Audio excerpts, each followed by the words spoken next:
Então, no Tibete se dizia que a população do Tibete era de 5 milhões de pessoas, 1 milhão eram monges. Eles tinham uma coisa inacreditável de população monástica lá dentro, né? Não que todos eles fossem anjinhos e que todos esses 1 milhão fossem verdadeiros praticantes espirituais. Como era uma sociedade quase que feudal, no certo sentido, os mosteiros eram os únicos lugares onde as pessoas podiam aprender a ler e escrever, por exemplo. Onde aprender matemática, onde elas iam aprender algum tipo de conhecimento, porque não tinham escolas naquela época. Então, se os pais muitas vezes não queriam que os filhos tivessem uma vida como a que eles estavam levando, eles mandavam a criança para o mosteiro. E aí depois que ela terminava o processo de formação, ela saía, mas no mínimo ela tinha tido uma formação um pouco humanística, no certo sentido. Né? Isso era uma coisa bem boa. Aí quando os mestres foram mais ou menos expulsos do Tibete, né, e começaram a chegar no Ocidente,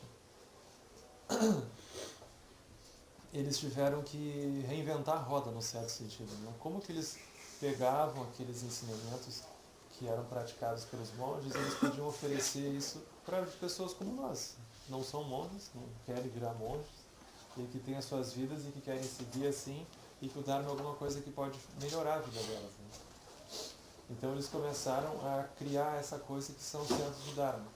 São centros onde as pessoas se reúnem para praticar, as pessoas estudam nas suas casas, mas essencialmente elas não abandonam nada do que elas estão fazendo, elas agregam um olhar espiritual para aquilo que elas estão fazendo. Então isso é mais ou menos o nosso desafio, né, como um todo.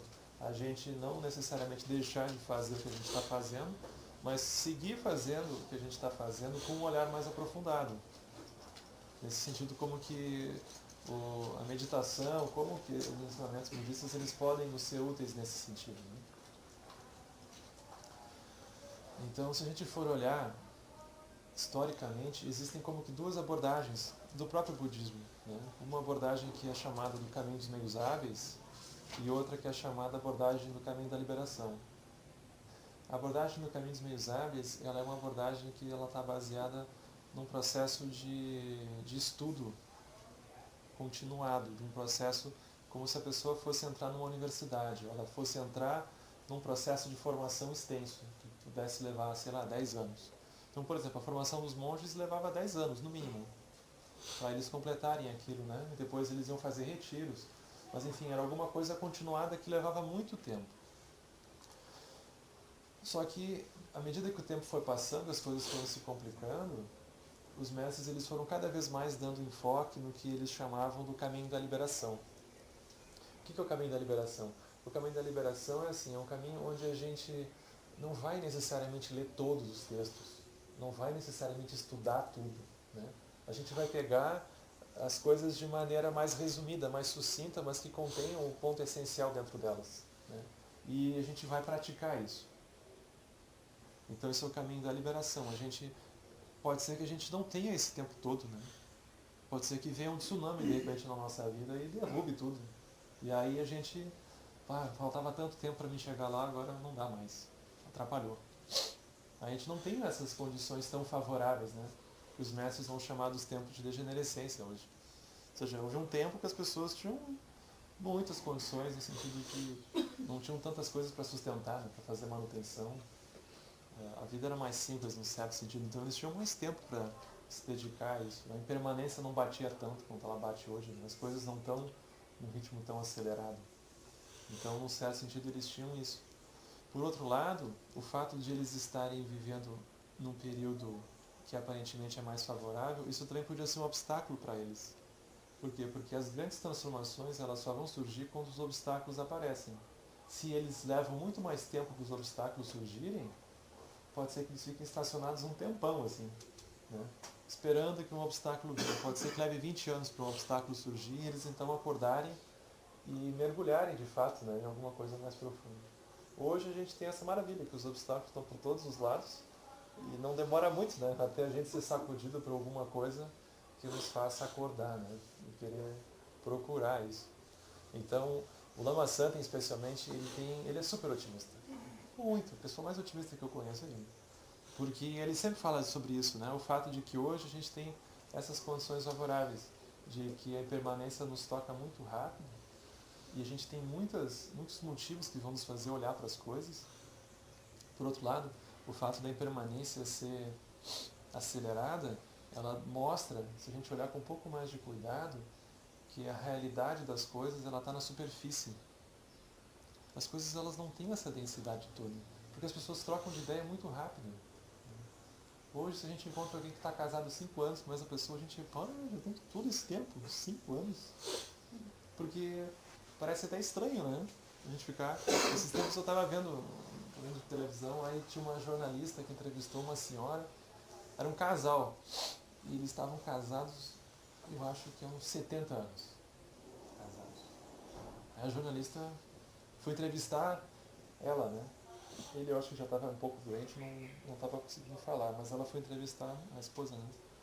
Aí ela foi perguntar para a mulher qual é o segredo, né, desse negócio durar tanto tempo? Como é que fazia?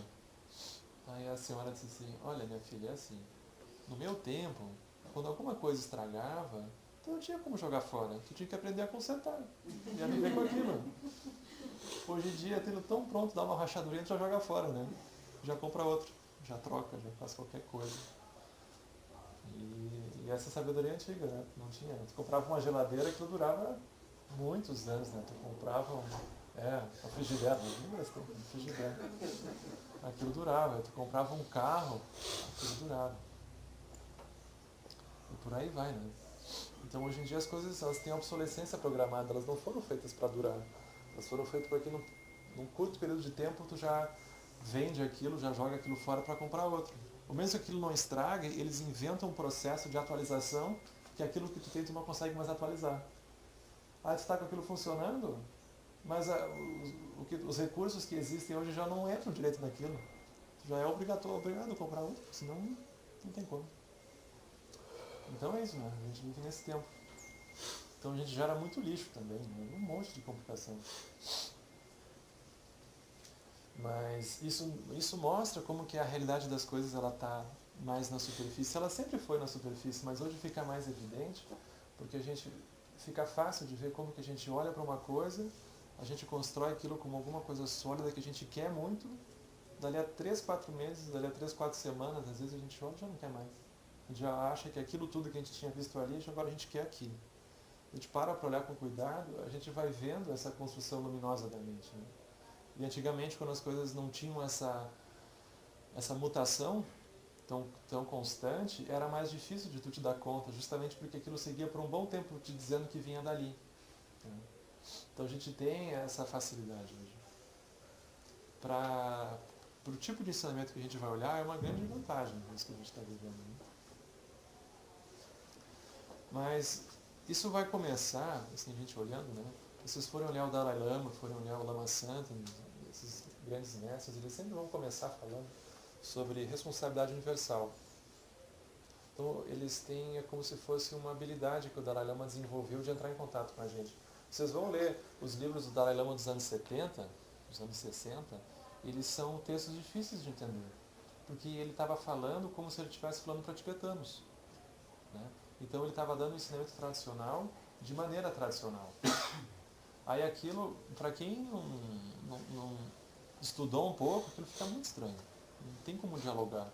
Aí o Dalai Lama começou, nos anos 70, ele começou a viajar. Foi tudo quanto é lado. Começou a encontrar cientistas, ele começou a visitar escolas, ele começou a visitar chefes de Estado, ele começou a visitar empresas, ele começou a visitar muita gente. E aí ele foi entendendo melhor como que a mente ocidental funciona. E então ele começou a oferecer, ele ficou pensando assim, bom, como que a gente pode oferecer para as pessoas no lugar onde elas estão? Esse é o grande desafio, né? A gente encontrar as pessoas do jeito que elas estão e conseguir oferecer alguma isca que possa pegar elas ali dentro. Isso é muito interessante, porque isso revela que a gente, por um lado, não tem alguma coisa pronta de antemão, né, que tu vai oferecer para o outro. A pessoa, ela tem um caminho de lucidez que ela vai ter que encontrar uma maneira de oferecer aquilo. Né? Então, por exemplo, a gente não tem como chegar em todos os lugares e ficar fazendo prece 7 linhas, pedir para as pessoas sentarem em posição de meditação, e recitar mantra, e depois fazer prece de dedicação, e contar que tem um lama. Você não tem como chegar numa escola, chegar numa empresa, chegar em algum lugar e fazer isso. ninguém vai querer ouvir isso. Vou pensar que tu é um crente, um fanático, alguma coisa assim, né? Ou internar, não cabe fazer isso, né? Então isso que o Dalai Lama fez, ele ficou pensando, como que eu chego nessas pessoas e despido dessa coisa budista, despido dessa coisa tradicional e fale a essência e elas consigam entender isso. Então ele começou a falar sobre esse ponto. Que todos os seres aspiram à felicidade e aspiram a se livrar do sofrimento. Ele começa assim. Isso é muito profundo. Por quê? Porque a gente não para muito para pensar o que é que nos faz levantar todo dia da cama e fazer todo dia aquelas coisas. Aí você vai, levanta, e trabalha, e faz, e cozinha, e depois volta em casa, e lava a roupa, aí deita e dorme, aí tem segunda, terça, quarta, e faz aquilo, semana após semana, ano após ano. O que é que faz as pessoas levantarem todo dia? O que está por trás, né, desse movimento que a gente está fazendo? A gente não para muito para refletir, né? Então o Dalai Lama ele ofereceu essa reflexão. Você observa que aquilo que você está buscando não é necessariamente riqueza, poder, essas coisas. Você está buscando uma maneira de ser feliz, ou de melhorar internamente o que você está sentindo. E você tem a sensação de que dinheiro, poder, riqueza, essas coisas vão te oferecer isso, né? Essa é a segunda etapa da reflexão. A primeira é essa, né? Que a gente está buscando alguma coisa. Então isso é muito profundo porque isso nos faz olhar para o movimento todo, né? Por exemplo, quando a gente começa a fazer Metabhavana, a gente se dá conta disso, né? Ou seja, que eu seja feliz, que eu me afaste do sofrimento, que as outras pessoas sejam felizes, se afastem do sofrimento.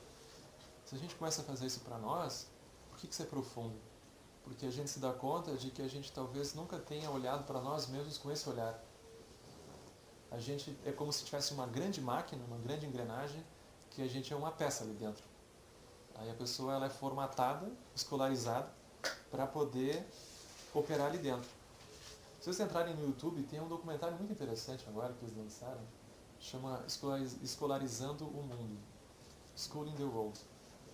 Um documentário muito interessante, que ele vai falar sobre o processo de educação na nossa cultura. Com o processo de educação, na verdade, de ele ser um processo de formatação dentro de uma engrenagem, né? Tu vai formatando as pessoas a operarem ali dentro. Então as pessoas elas não são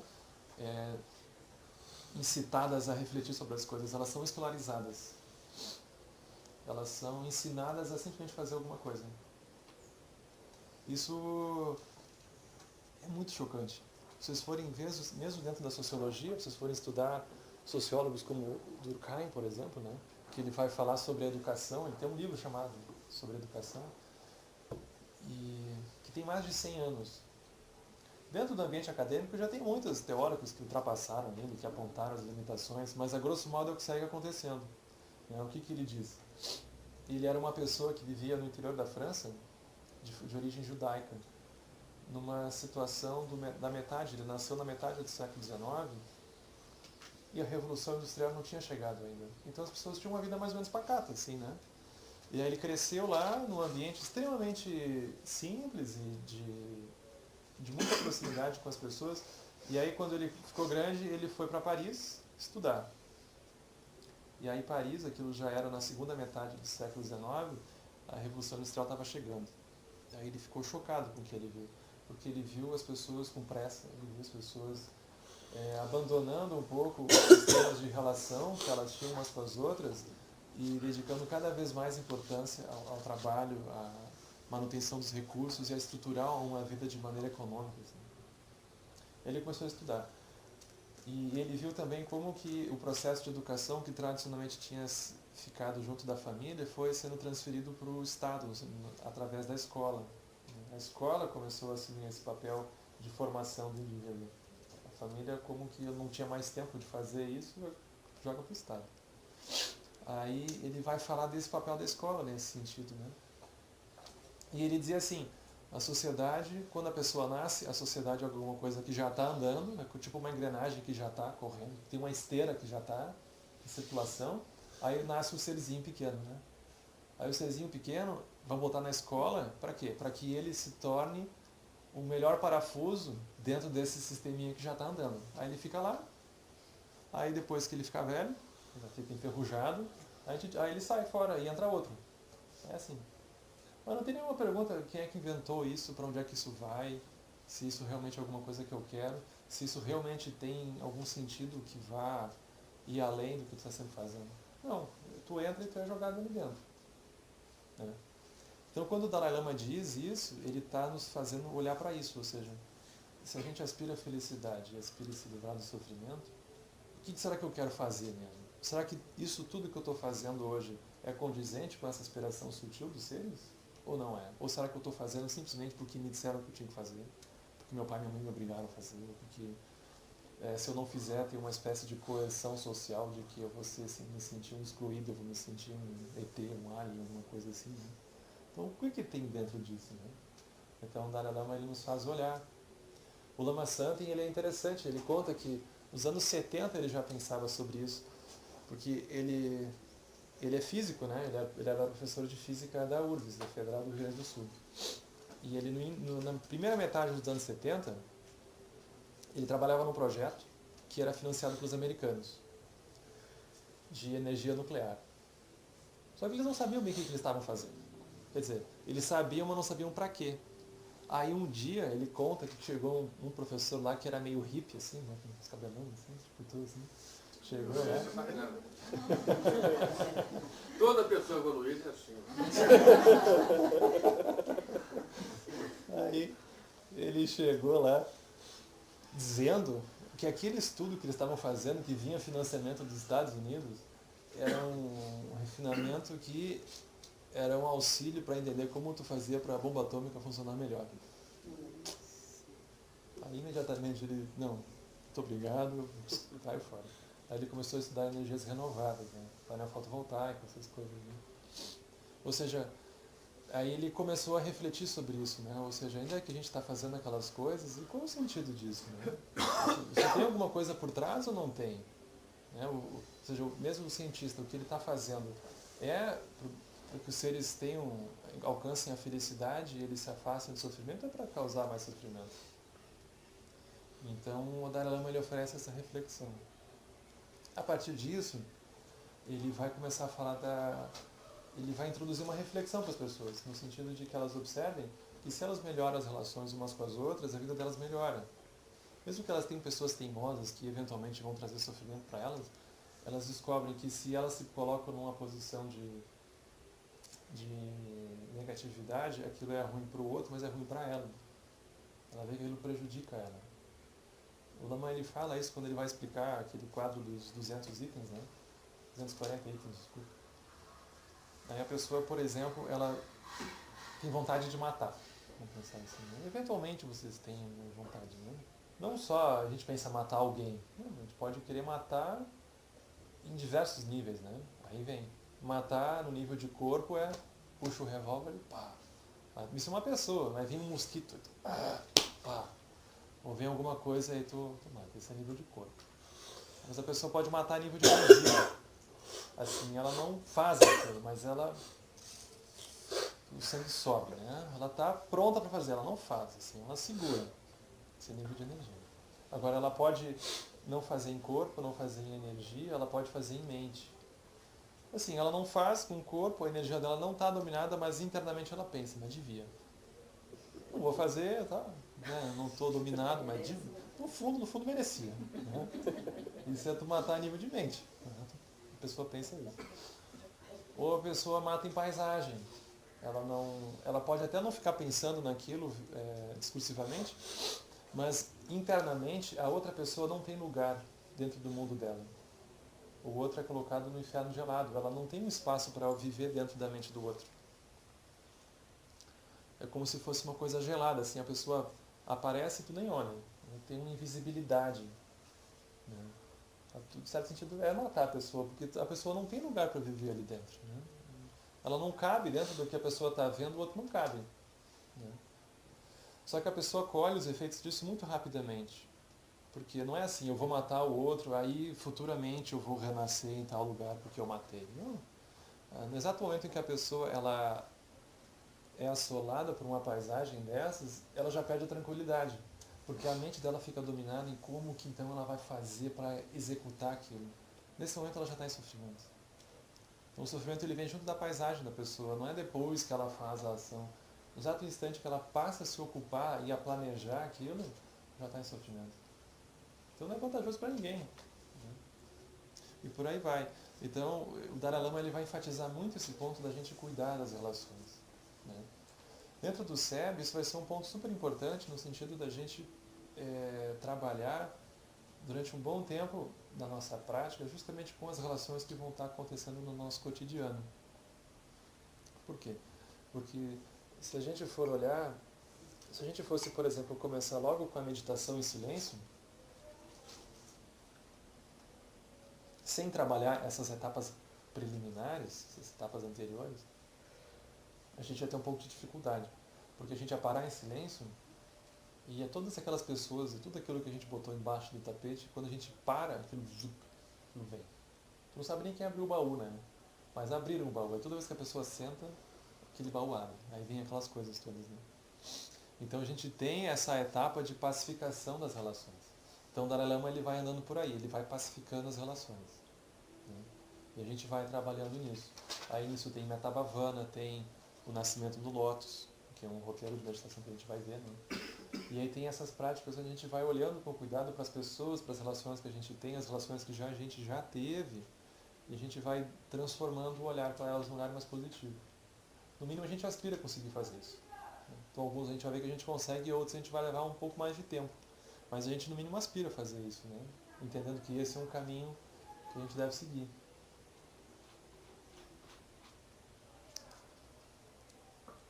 Esse ponto ele é super importante, porque nesse momento a pessoa ela vai ser introduzida de maneira direta para o karma.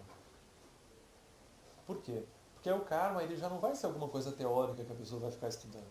Ela vai ver que ela, em casa ela senta, medita, reza pelo bem de todos os seres. Ela sai na rua, pega o carro, pronto, ela pega o carro e passa o motoqueiro e corta. Ela já fica assim, mas ela lembra que ela tinha que ter uma visão positiva dos seres, ela retorna. Aí ela passa no semáforo, alguém corta a frente dela, e daqui a pouco ela só falta descer do carro e dizer um palavrão lá no meio. Né? Aí ela vê que, mesmo que ela aspire aquilo, ela vê que não funciona direito. Né? Ela vê que às vezes funciona, às vezes não funciona. Né? Ela fica treinando como fazer para não se irritar toda vez que ela chega em casa e encontra tal coisa. Ela vai. Ela chega em casa e explode tudo, né? Então a gente vê isso. Aí o karma ele fica muito evidente. Aí a pessoa vai querer, bom, e aí como é que eu faço? Ela fica com a batata quente. Por quê? Porque ela viu que é importante andar, ela viu que é interessante e ela viu obstáculos. Aí ela descobre o karma. Ela descobre um inimigo interno, ela tem uma coisa dentro dela que não precisava estar lá, mas que está, né? A zaga jogando contra.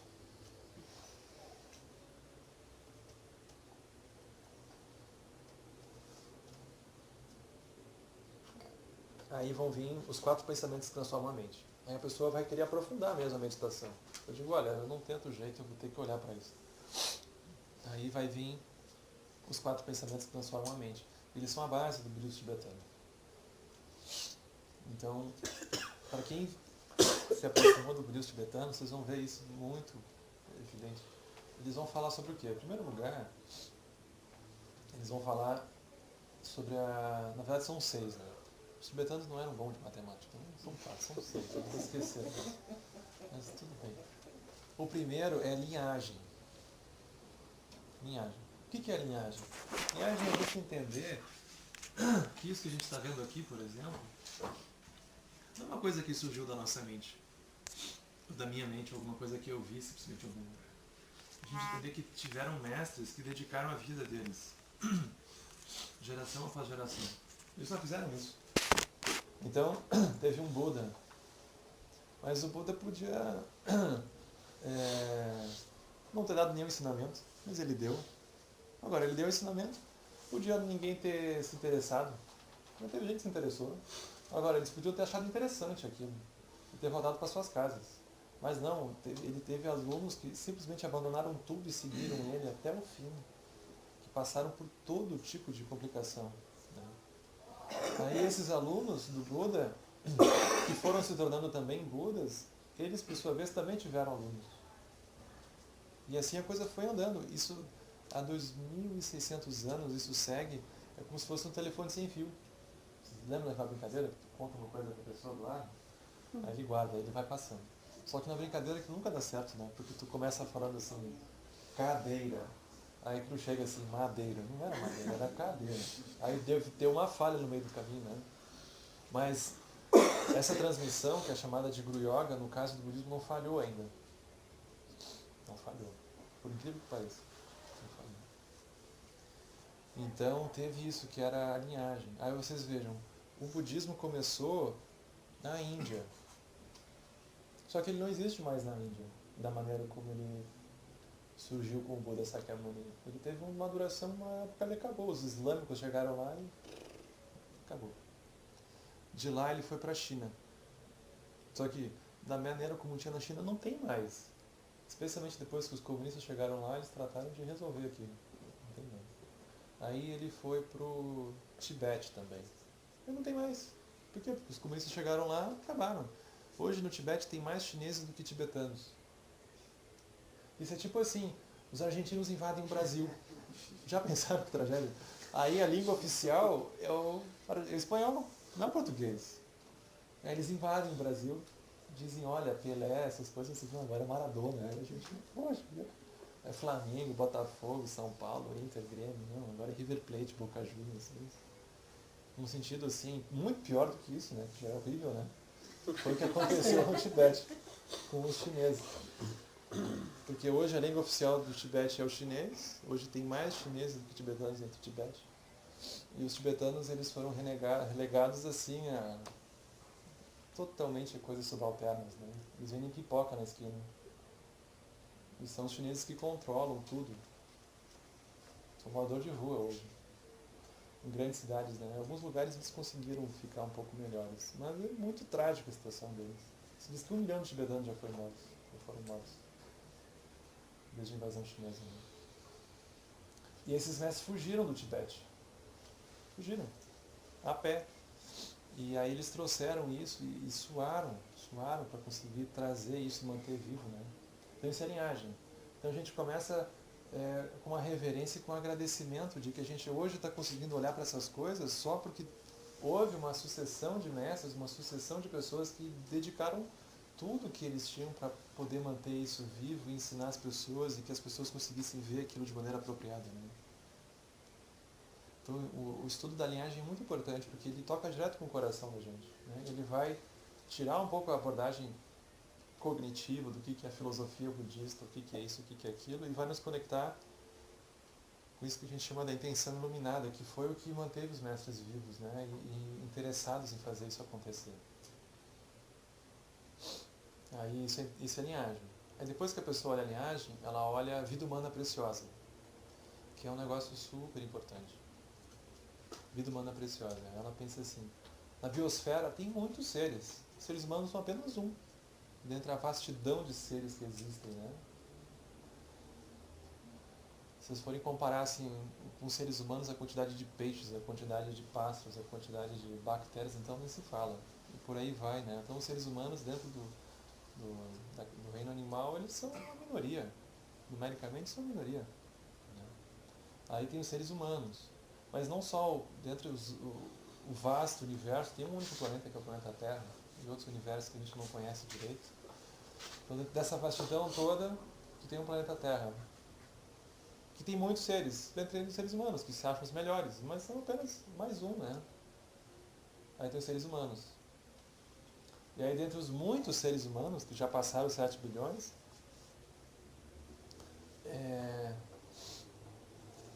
poucos vão ter condições de realmente encontrar ensinamentos profundos que vão falar sobre a vida delas. Né? Ou seja, vão ter pessoas que vão simplesmente nascer em locais de guerra, por exemplo. Né? A pessoa nasce na Síria, no Líbano, num país desse. Né? Muito complicado, muito difícil. Né? Ou vão ter pessoas que vão nascer em situações onde o Dharma não chegou lá ainda, né?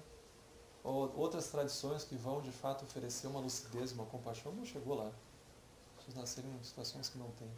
Então existe a vida humana, mas tem a vida humana preciosa, que é muito difícil de obter. Né?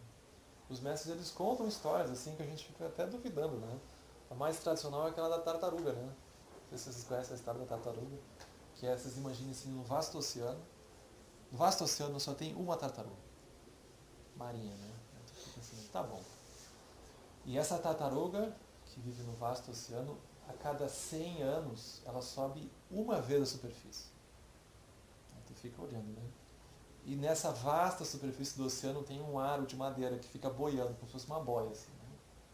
E a probabilidade dessa tartaruga a cada 100 anos sair até a superfície, aí ela bota a cabecinha para fora, ela dá bem no meio do aro, né?